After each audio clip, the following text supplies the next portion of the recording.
Saya datang dari keluarga besar, 12 orang adik-beradik. Ayah saya dulunya askar British, berpangkalan di Singapura, kemudian berpindah ke Kedah. Ibu saya pula suri rumah sepenuh masa, dan saya anak yang ke-6 daripada 12 adik-beradik. Alhamdulillah, berumah tangga, seorang isteri dengan 5 orang anak. Saya sudah berkahwin hampir 34 tahun. Anak sulung saya seorang juruterbang. Anak saya yang kedua adalah seorang software engineer. Anak yang saya yang ketiga hari ini memilih untuk mengikut jejak saya sepenuh masa dalam politik. Dia pun bertanding dalam Angkatan Muda, saya dipahamkan. Beliau tamat belajar dari International Peace University of South Africa di Cape Town. Anak saya yang keempat seorang accountant, baru tamat belajar dari University of Auckland, New Zealand. Dan anak saya yang kelima sekarang sedang belajar jurusan account juga di UiTM. Isteri saya seorang lulusan sarjana ekonomi, tapi memilih untuk menjadi suri rumah sepenuh masa.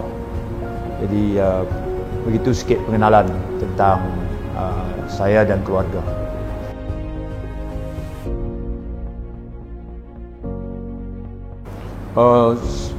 Tidak syak lagi, keputusan yang saya buat untuk menceburi politik adalah pilihan saya sendiri, keputusan saya sendiri, kerana saya punya satu idealisme. Saya juga berpegang kepada prinsip yang jelas. Kerana itu tidak susah untuk saya membuat keputusan untuk memilih bidang politik, kerana bidang ini adalah satu ikhtiar untuk mendapatkan kuasa. Hanya dengan kuasa pemerintahan sahaja kita boleh menterjemahkan idealisme kita. Tanpa kuasa, kita hanya boleh bercakap di luar.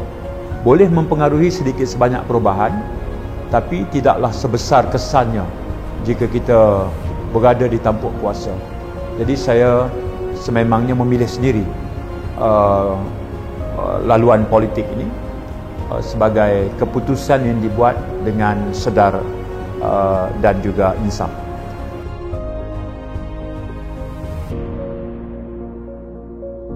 Ya, zaman sekolah dan zaman remaja sebenarnya minat saya lebih kepada sukan.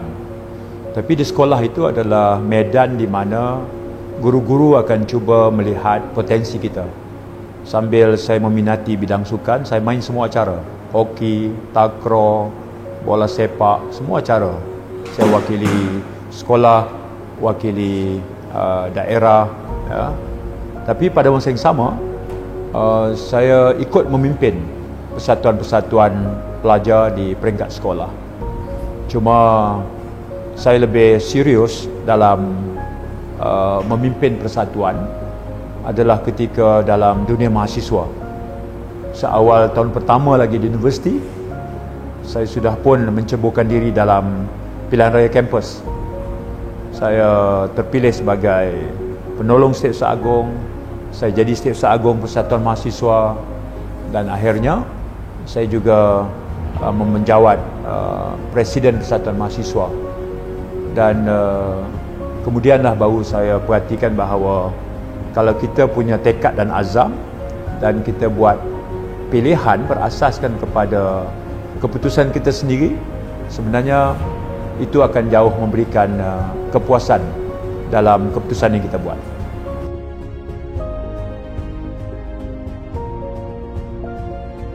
Kalau saya tidak masuk politik, hari ini saya seorang pensyarah di universiti.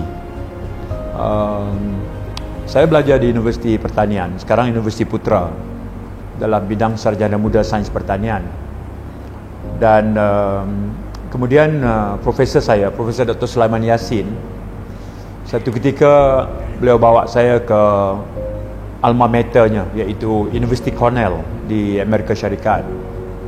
Di situ sebenarnya beliau cuba untuk meminta saya, mencadangkan kepada saya untuk melanjutkan pelajaran sampai di peringkat sarjana.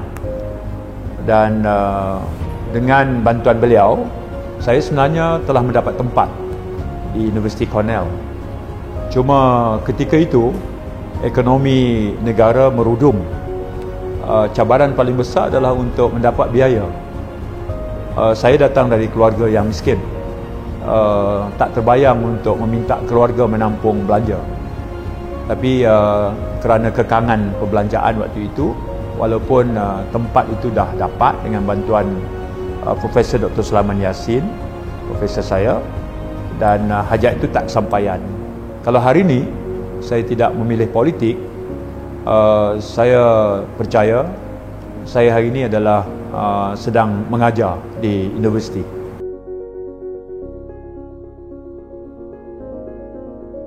Macam saya sebutkan tadi, bila saya masuk politik, saya buat dengan satu keputusan secara sedar, keputusan saya sendiri, berasaskan kepada prinsip perjuangan yang saya pegang. Insiden 1998, lebih tepat 2 September 1998 itulah insiden seorang Perdana Menteri membuat satu tuduhan yang sangat berat ke atas timbalannya, iaitu Datuk Seri Anwar Ibrahim. Tuduhannya itu pula sebagai satu tuduhan yang saya anggap tidak masuk akal, kerana dari sudut pandang agama sekalipun, perbuatan menuduh saudara kita seorang Muslim yang lain dengan tuduhan yang begitu jijik sekali, tanpa kita berpijak di atas asas-asas agama, tuduhan yang memerlukan kesaksian, tuduhan yang memerlukan satu pembuktian yang sangat cermat, tetapi seorang Perdana Menteri cuma dengan penguasaan ke atas media massa waktu itu membuat tuduhan dan mahukan seluruh rakyat jelata percaya. Saya melihat Datuk Seri Anwar itu sebagai mangsa yang belum pun dibicarakan, sudah pun ditimpakan dengan tuduhan yang begitu dahsyat sekali, kemudian ditangkap, dipukul, dihumban ke penjara tanpa diberi peluang membela diri pada peringkat-peringkat awal. Pada waktu itu, saya tidak memerlukan masa yang panjang untuk memilih dan membuat keputusan untuk menyokong perjuangan beliau.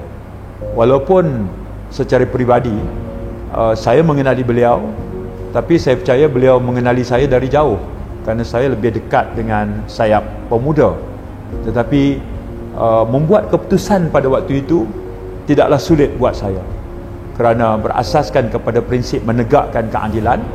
Ternyata tuduhan yang dilemparkan ke atas saudara Anwar Ibrahim itu adalah satu kezaliman diukur dari sudut pandang agama maupun dari segi adab dan budaya orang Melayu. Jadi tidak susah untuk saya buat keputusan menyertai perjuangan yang diasaskan oleh Datuk Seri Anwar.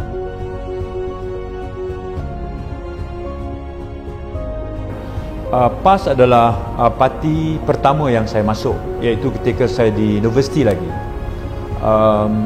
Saya sebenarnya mengikuti usrah pada zaman mahasiswa di bawah nakib saya, Ustaz Muhammad Nakai Ahmad. Waktu itu beliau adalah naib presiden PAS. Dan ketika era mahasiswa, era di mana kita masih lagi mencari-cari, dan ketika itu apabila saya menyertai usrah yang dipimpin oleh Ustaz Nakai Haji Ahmad, dan tentulah secara natural sahaja saya ikut menyertai parti PAS, dan itu parti pertama yang saya anggotai sebagai ahli biasa. Dan kemudian apabila saya menyertai UMNO selepas tamat belajar, lebih kurang sekitar tahun 88-89 saya menyertai UMNO. Itu merupakan parti yang kedua lah, ya. Dan apabila tercetusnya gerakan reformasi, saya masih ingat pada 20 September 1998 kami baru berkumpul di Masjid Negara. Kemudian kami berarak ke Dataran Merdeka, di mana Datuk Seri Anwar memberikan pidatonya di tengah-tengah padang dengan menggunakan laut Heller. Dan selesai, kami kemudiannya balik ke rumah Datuk Seri Anwar di Bukit Damansara. Maghrib waktu itu saya sempat masbuk rakaat yang terakhir. Dan ketika itu sudah pun disebut-sebut bahawa ianya cuma menunggu masa sahaja sebelum pihak polis datang untuk menangkap Datuk Seri Anwar. Pada waktu itu Datuk Seri Anwar bertanya pada saya, di mana Dr. Rahim, di mana Saudara Ezam, di mana Johari Abdul. Saya kata saya tak dapat mengesan mereka. Yang pasti mereka berada di Masjid Negara, mereka berada di Dataran Merdeka. Jadi Datuk Seri Anwar sebut, kalau malam ini saya ditangkap, biarkan saya pergi sebagai pahlawan. Tapi saya tak mampu semua di kalangan kita, penggerak kita ditangkap. Jadi beliau minta untuk kami berundur buat seketika sebelum kemudiannya menyambung perjuangan ini ketika beliau di dalam penjara. Dan dalam membuat keputusan itulah saya kemudiannya memilih untuk berada di Jakarta untuk sekian tempoh. Dan apabila Parti Keadilan diluncurkan pada April 1999, saya segera pulang ke tanah air dan menganggotai parti sebagai ahli majlis pimpinan pusat yang pertama, dan saya tidak lagi menoleh ke belakang. Saya cuma membeli tiket sahala. Saya cuma beli tiket one way tiket saja dalam perjuangan ini. Mana kata ketika itu hanyalah atas sudut strategi parti, strategi gerakan dalam menggerakkan arus reformasi. Masa itu belum ada parti lagi. Masa Datuk Seri Anwar ditangkap itu belum ada parti. Gerakan Adil pun belum. Dia cuma satu gerakan rakyat di mana semua orang merasakan diri mereka terlibat. Semua orang ikut berperanan. Pada ketika itulah saya yang diberi sedikit tugasan oleh Datuk Seri Anwar sebelum ditangkap 20 September itu. Saya diberi tugasan untuk mengatur himpunan rakyat di Kedah, himpunan rakyat di Kelantan. Di Kelantan di Stadium Sultan Muhammad, di Kedah di Pondok Ustaz Nikmat di Derang Kedah. Itu dua tugasan yang Datuk Seri Anwar berikan. Dan saya hanya balik setelah selesai urusan itu, dan 20 September saya berada di Dataran Merdeka, saya juga berada di Masjid Negara. Gerakan waktu itu gerakan yang orang kata sangat terbuka, tidak diikat dengan acuan parti dan acuan pertubuhan apa-apa lagi peringkat awal. Kemudian barulah lahir NGO Adil, kemudian tapi disokong oleh masyarakat sivil dan parti-parti pembangkang yang lain. Jadi pada ketika itu saya masih ingat di ruang solat di rumahnya di Bukit Taman Sara itu, ketika dia bertanya Ezam, Johari Abdul dan Dr. Rahim Gaus, sebab kelebat mereka tidak kelihatan di rumah Datuk Seri Anwar pada waktu maghrib itu, maka ketika dia beritahu bahawa berita yang sahih adalah pihak polis sedang menuju ke rumah, dan sudah tentu beliau malam ini akan diambil. Sebab itu dia kata, istilahnya dalam bahasa Inggeris disebut, I cannot afford all of you to be caught, please disappear. Saya akan ingat sampai bila-bila ayat itu, kerana ayat itulah yang kemudian saya sampaikan kepada Ezam, kepada Datuk Johari dan kepada Dr. Rahim Gaus.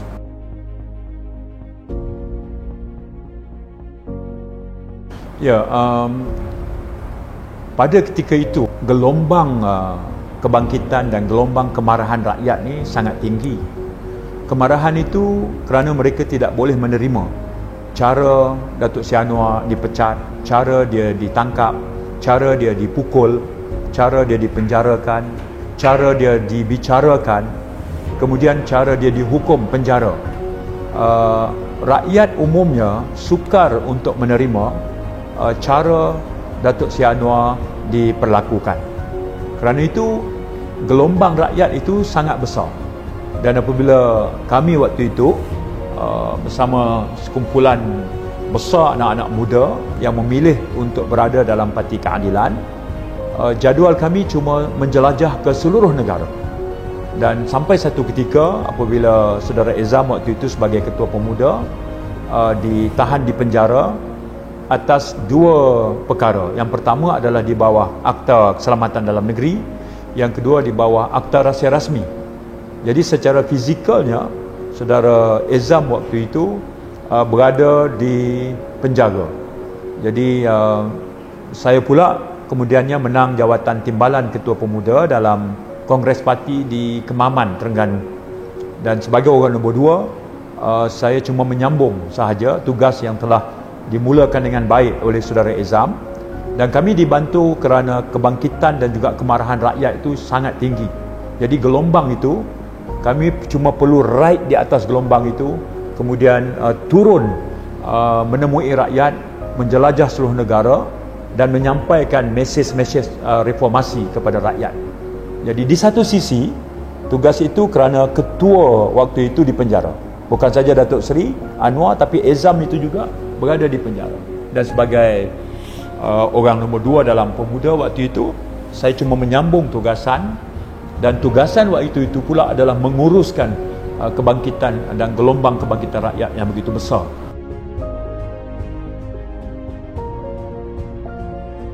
Soalan yang sangat bagus buat saya berkongsi sebenarnya, ya. Sambil kita mendukung satu perjuangan yang benar, perjuangan yang berasaskan kepada keadilan, perjuangan yang berpaksikan kepada pembelaan rakyat, perjuangan yang berhajatkan kepada memperbetulkan kepincangan yang berlaku dalam negara. Jadi idealisme, prinsip dan juga kepercayaan perjuangan kita yang begitu murni, dia tidak selamanya diikuti dengan satu gerakan yang mudah. Tidak. Sudah tentu penuh dengan cabaran. Ya, apa dia cabaran dia? Kita berdepan dengan satu kuasa politik, kuasa kerajaan yang menguasai institusi-institusi pemerintah. Itu cabaran yang besar sekali. Kerajaan waktu itu ada kuasa pemerintahan, mereka juga mempunyai kawalan dan pengaruh ke atas instrumen penting dalam negara. Polis, kehakiman, pegawai negara, parlimen, birokrasi. Ya, ini birokrat, ya. Ini penting dalam penguasaan sebuah pemerintahan ketika kita waktu itu berada dalam posisi untuk menentang dan menjatuhkan rupa pemerintahan yang tertentu. Itu yang pertama. Yang kedua, gerakan kita pula adalah gerakan yang sangat terhad dari segi resources. Jangan terbayanglah soal bantuan dana, itu jauh panggang dari api. Ya, cabaran untuk mengumpul resources ini bagi betul-betul membiayai gerakan kita. Ya, sokongan besar. Kemudian cabaran juga besar. Cabarannya adalah berdepan dengan kuasa politik, iaitu kuasa kerajaan. Cabaran yang kedua adalah terbatasnya atau terhadnya resources ataupun dana ataupun sumber. Itu cabaran.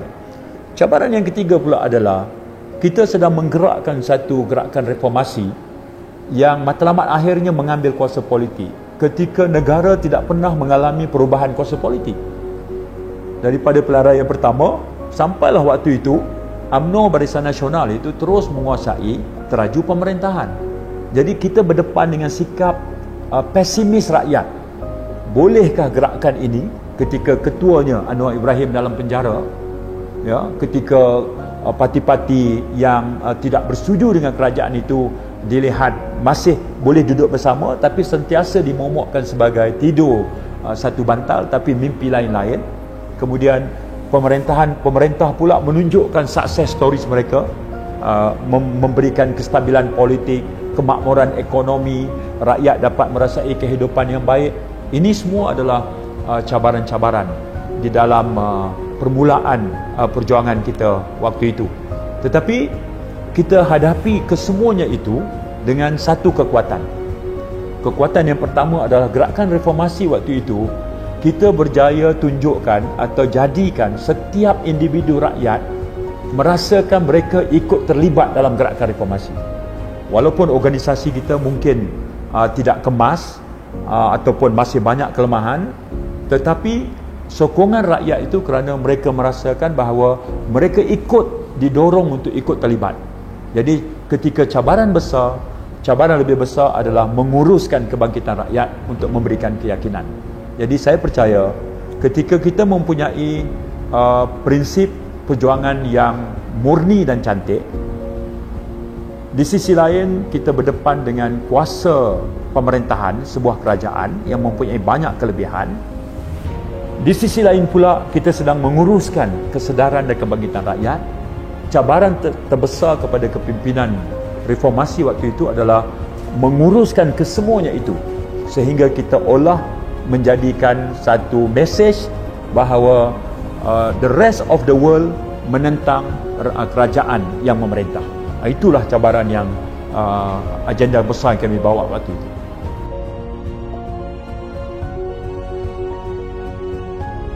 Datuk Seri Anwar dan Tuan Guni Aziz, kedua-duanya adalah faham Islam mereka. Ya, mereka tidak melihat Islam itu sebagai agama ritual ibadah semata-mata, tetapi mereka memahami Islam itu sebagai satu sistem cara hidup.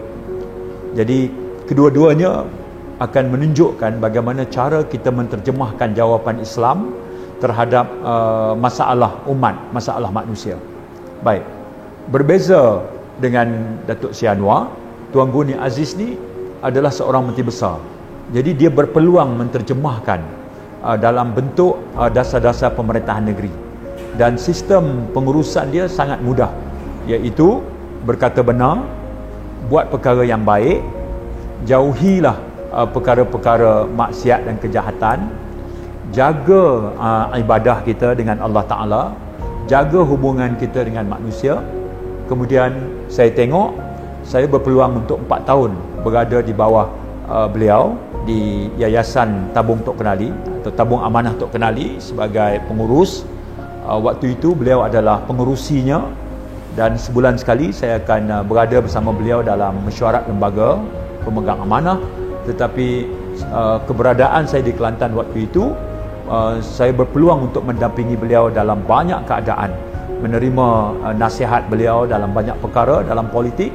Jadi saya simpulkan beliau seorang tokoh hebat yang bukan saja bercakap tetapi betul-betul menghayati Islam dan menterjemahkan dalam sistem pentadbiran. Datuk Seri Anwar pula, saya akui seorang yang sangat luas bacaannya dan kefahamannya tentang peri pentingnya Islam itu membina jambatan dengan timur, dengan barat, ya, dengan Timur Tengah, dengan negara-negara Eropah, ya, dengan Amerika sekalipun.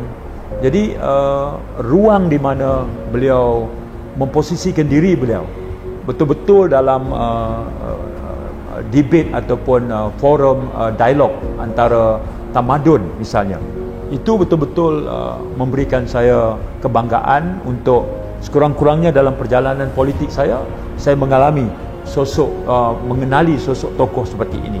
Dan beliau sangat realistik. Walaupun beliau mempunyai pemikiran jauh, tapi di peringkat Asia Tenggara beliau percaya pendekatan prosper dan neighbor. Kalau negara kita makmur, kemakmuran itu boleh dinikmati oleh negara jiran. Kalau negara jiran juga makmur, negara kita juga mendapat tempiasnya. Konsep prosper dan neighbor ini adalah satu konsep yang beliau perkenalkan juga ketika beliau dalam kerajaan. Dan ketika beliau memimpin parti, saya melihat beliau sebagai seorang yang sangat mempercayai prinsip musyawarah. Beliau seorang pemimpin yang paling banyak mengatur mesyuarah dalam membuat satu-satu keputusan. Jadi dalam perjalanan penglibatan saya dalam politik, saya bersyukur sangat-sangat mengenali dua tokoh ini secara dekat.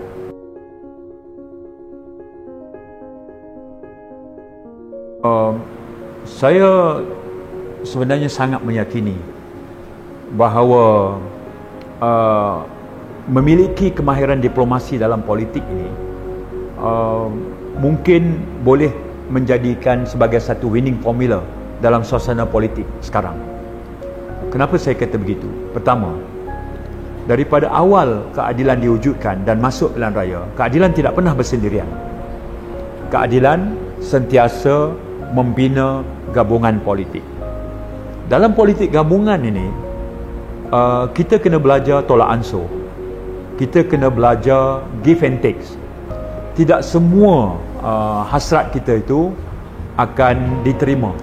Seperti mana kita juga tidak bersedia menerima sepenuhnya hasrat daripada parti-parti dalam rakan gabungan kita. Dan menguruskan politik gabungan ini, dia memerlukan kesabaran, memerlukan sikap cermat, berusaha untuk ada sifat empati, letak diri kita pada kedudukan rakan politik kita.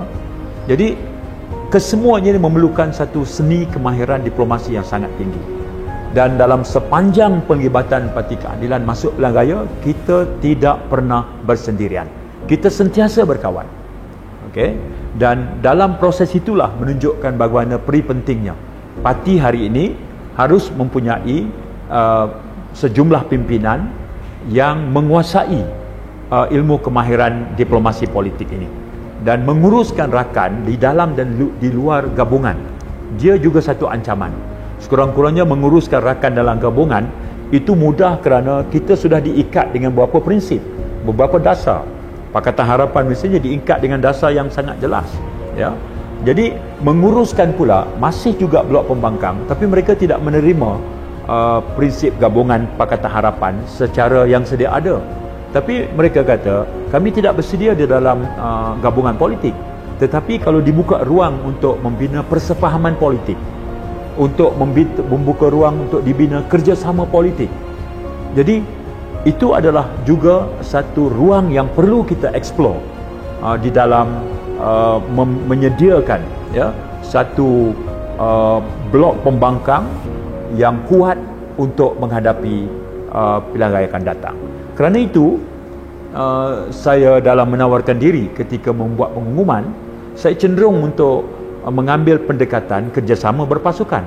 Saya percaya kepada talent yang ada di kalangan pimpinan parti di semua peringkat. Saya sangat yakin baik mereka anak muda, baik mereka orang lama, baik mereka pemimpin civil society, masyarakat madani, atau mereka pemimpin akar umbi, saya percaya mereka mampu untuk memberikan sumbangan yang berkesan secara kolektif.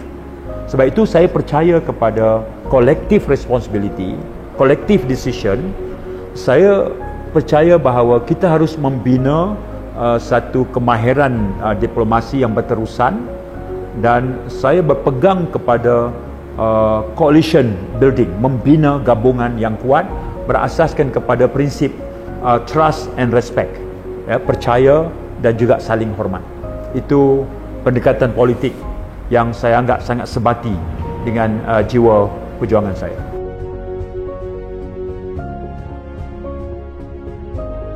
Baik, semasa di dalam kerajaan Pakatan Harapan, Perdana Menteri waktu itu meletakkan saya di portfolio Kementerian Perdagangan dan juga pengguna. Dan dalam melaksanakan janji manifesto Pakatan Harapan, iaitu membantu melegakan tekanan yang dialami oleh rakyat dalam isu kos sara hidup, maka kerajaan PH waktu itu memberikan tugasan pelaksanaan manifesto PH kepada Kementerian Perdagangan dan juga pengguna dalam aspek kos sara hidup. Baik, seorang menteri di dalam sebuah kementerian, dia cuma perlu untuk provide the leadership dan juga set the direction. Tugas seorang menteri itu adalah dia mesti menentukan hala tuju, arah tuju kementerian. Kemudian dia mesti provide the leadership, menyediakan kepimpinan. Dan alhamdulillah, saya kemudian menggabungkan kerjasama yang sangat baik dengan barisan birokrat atau pentadbir, ketua setiausaha dan ke bawah. Jadi mula-mula sekali kami aktifkan balik Majlis Tindakan Kos Sara Hidup. Dan rakyat biasa ni bila disebut kos sara hidup, dia sebenarnya dia berkaitan dengan belanja barangan makanan, barang dapur.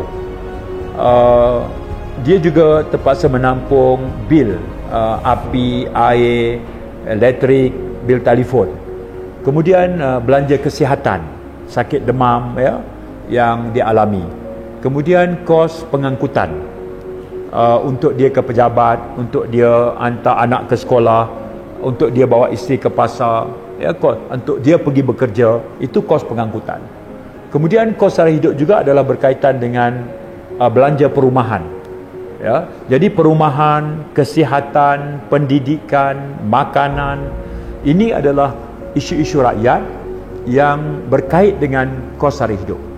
Sebab itu ikhtiar pada waktu itu adalah menggunakan apa saja undang-undang atau akta di bawah kawalan kementerian untuk kita guna pakai dan untuk kita kuat kuasakan supaya rakyat terbanyak mendapat manfaat dan faedah.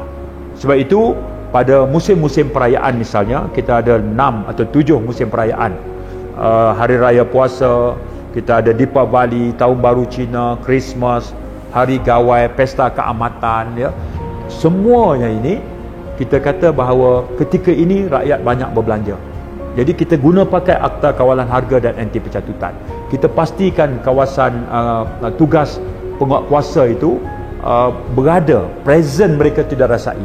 Sebelum kita kuat kuasa, kita mengadakan siri dialog dengan pihak pengeluar. Kalau pengeluar ayam lah. Kalau pengeluar sayur lah. Ya, kita bekerjasama di antara kementerian-kementerian yang terlibat sebelum kita mengambil satu keputusan. Jadi alhamdulillah, hasilnya pada musim perayaan harga terkawal, peniaga menunjukkan disiplin yang tinggi, pengguna terima bahawa itu harga yang munasabah, sebab peniaga juga perlu dapat keuntungan, pembekal merasa kepentingan mereka dilindungi. Jadi ini semua ni kita gabungkan dengan menggunakan kuasa sebuah kerajaan dan guna pakai undang-undang yang ada. Jadi masalah paling utama pada waktu itu yang diberi tanggungjawab di bawah kementerian saya adalah masalah untuk membantu rakyat dari segi tekanan kos sara hidup. Dan itulah secebis pengalaman di mana saya perhatikan, pengalaman yang cukup berharga buat saya, kerana saya yakin tidak ada masalah yang tidak boleh diselesaikan selama kita menjalankan tugas dengan sedaya mungkin.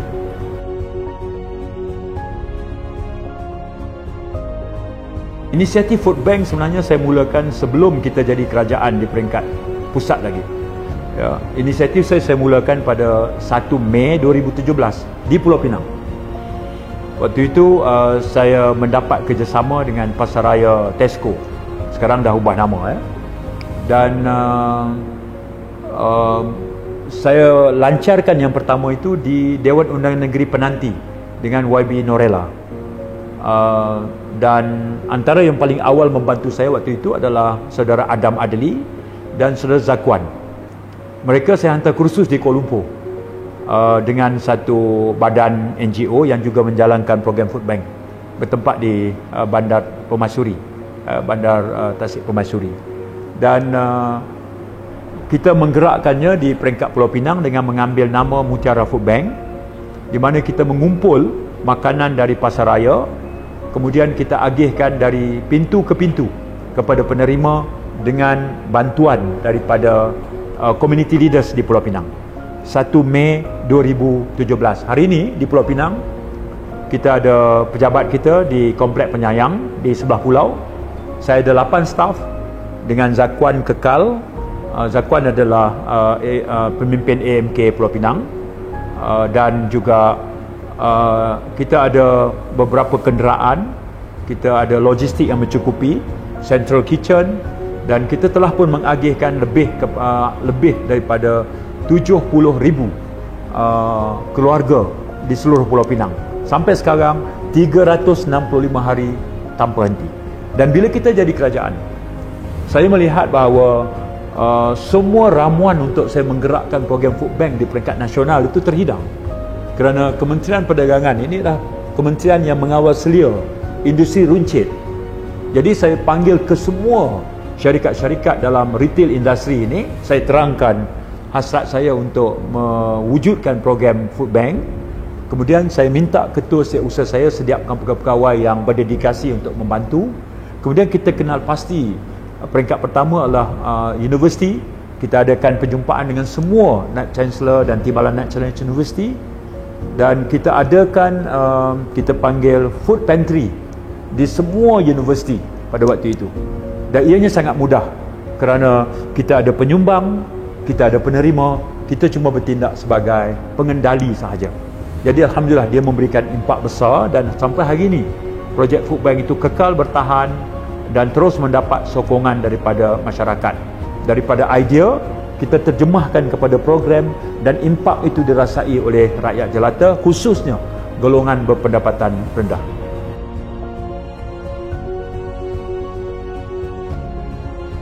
Dan di antara ikhtiar tambahan yang kita buat adalah kita selalu berdepan dengan musim perayaan. Musim perayaan ni biasanya rakyat negara kita ni berbelanja lebih untuk membeli bahan-bahan keperluan. Dan kalau tidak ada sesi libat urus dan perbincangan, para peniaga lazimnya akan ada kecenderungan untuk menaikkan harga barang-barang jualan. Sebab itu apabila kita kuatkuasakan Akta Kawalan Harga dan Anti Pencatutan, kita bukan sahaja meminta pasukan penguatkuasa untuk menjalankan tugas mereka, dan saya memang salute kepada mereka, dedikasi mereka. Dan hari ini Omar adalah ulang tahun ke-50 bahagian penguatkuasa Kementerian Perdagangan. Kita harus ucapkan syabas dan tahniah. Dan inisiatif lain yang saya panjangkan adalah dengan melantik pegawai pemantau harga dan juga penyelaras pengguna di peringkat parlimen. Dan mereka ni akan menjadi mata dan telinga kepada kementerian dengan sesi libat urus di mana kita libatkan lebih ramai pihak itu, menjadikan kementerian sebelum membuat satu polisi, dia mempunyai satu data yang tepat tentang hal sebenar berlaku di lapangan, khususnya tentang harga barang. Kerana itu saya percaya bahawa tidak ada perkara yang tidak boleh kita selesaikan, ya, melainkan kita bekerja mengikut tertib dan juga disiplin yang kuat.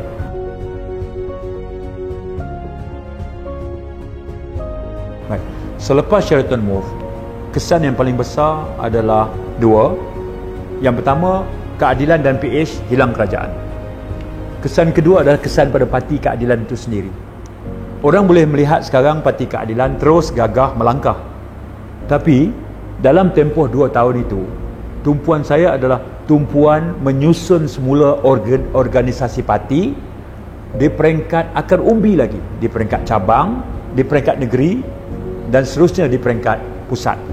Jadi fokus saya, tugas hakiki sebagai Setiausaha Agong dengan dibantu dengan presiden dan rakan-rakan pimpinan lain yang masih tinggal adalah fokus kepada menyelamatkan dan menyusun semula cabang-cabang dan organisasi parti di peringkat akar umbi, supaya kesan daripada Sheraton itu ketika ada pemimpin yang mempunyai nama besar keluar dengan cara khianat, diikuti dengan penyokong-penyokong tegar mereka, tetapi kita boleh hold the ground dengan cara menyusun semula organisasi parti di peringkat cabang. Selama itulah fokus dan tumpuan saya dengan pasukan ibu pejabat kepada memastikan bahawa organisasi tidak ikut hancur kesan daripada episod pengkhianatan ini. Dan hari ini Umar, alhamdulillah, mesyuarat agung tahunan cabang dapat dibuat. Sayap angkatan muda, sayap wanita juga bergerak, dan walaupun masih ada, tetapi jumlahnya sangat kecil yang perlu lagi kita perbetulkan. Tapi umumnya organisasi parti itu kekal intact dan compact, sekalipun insiden itu hampir sahaja memberikan pukulan yang kuat yang boleh merosakkan parti, membinasakan parti, tetapi hasil daripada kerja sepasukan ibu pejabat Parti Keadilan dapat menguruskannya dengan baik, alhamdulillah.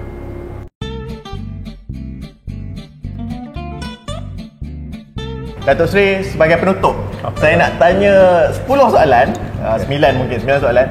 Tapi Datuk Seri tak boleh fikir panjang. Dia kena tanya dan spontan. 3 saat tu jawab. Kurang lagi baik. Okey. Baik. Kita mula kan, ready? Serius Boleh. Okey. Bola sepak atau sepak takraw? Bola sepak. Kopi atau TO? Kopi. Asam pedas atau keris Asam pelikat? pedas. Terus, tak payah ada pilihan lain. Asam pedas. Okey, kereta atau motor? Kereta. Proton atau Pro 2? Pro 2. Laksa Penang atau Laksa Kedah? Laksa Kedah. Cuti dalam negara atau luar negara? Cuti dalam negara. Baca buku atau menonton movie? Saya lebih baca buku. MU atau Arsenal? Saya Liverpool. You will never walk alone. Saya dah cuba nak tarik dia untuk Arsenal tapi tak dapat. Terima kasih banyak Datuk Seri atas ruang perkongsian kepada anggota parti dan juga rakyat di luar sana. InsyaAllah kita akan bersua lagi di lain waktu, di lain ketika nanti. Assalamualaikum warahmatullahi wabarakatuh. Terima kasih.